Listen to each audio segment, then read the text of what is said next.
Hey, this is Tiqqle, and this is the Too Long Didn't Read guide for Theater of Pain. Make sure to check the link below for a Google Doc where you can copy and paste these strategies into your party chat to help your team out. And if you like this video, think about throwing this channel a sub, as we're going to continue pumping out Shadowlands content throughout the X-Pack. And for this dungeon, if you're a Necrolord, watch out for banners throughout the dungeon. If you right-click these banners, they'll give you an AoE buff, which will help your team out. For the first boss, you want to basically get all three bosses on top of each other for cleave and AoE damage.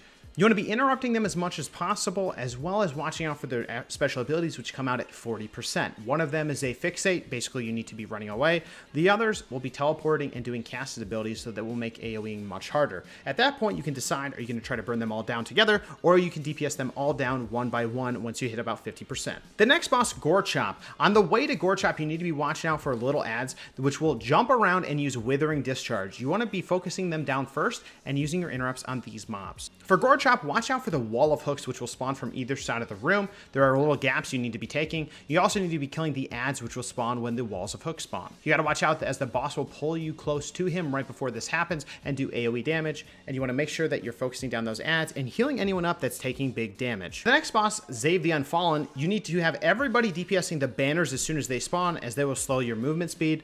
Then you need everybody to be avoiding the AoE damage that the boss will be doing into different quadrants of the room. And 2 DPS will be picked up and thrown into the pit. I recommend that you choose who will win and just not use DPS cooldowns and allow your teammate to beat you to allow for a faster time coming back to the platform. When you're about to come back to the platform, make sure that it is safe, as the boss may be doing some AoE ability in that direction. Once you're back, burn the boss down. Going towards Kul'Tharok.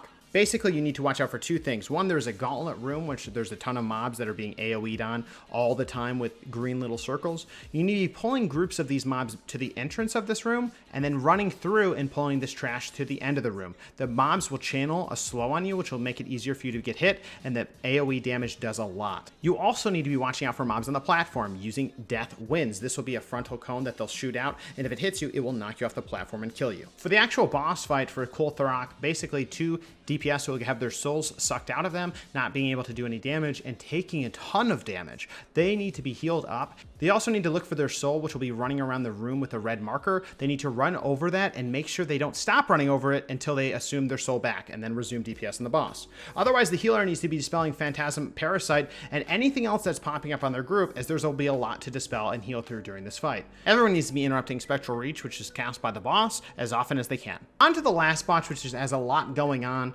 What you need to be doing is watching out for the frontal cone used by the boss. When you're getting sucked into the portal, you need to run away and also spread out. The circles around you will erupt and do damage, as well as summon an ad. Once the ad spawns, you want to interrupt them and try to group them up and AoE them down.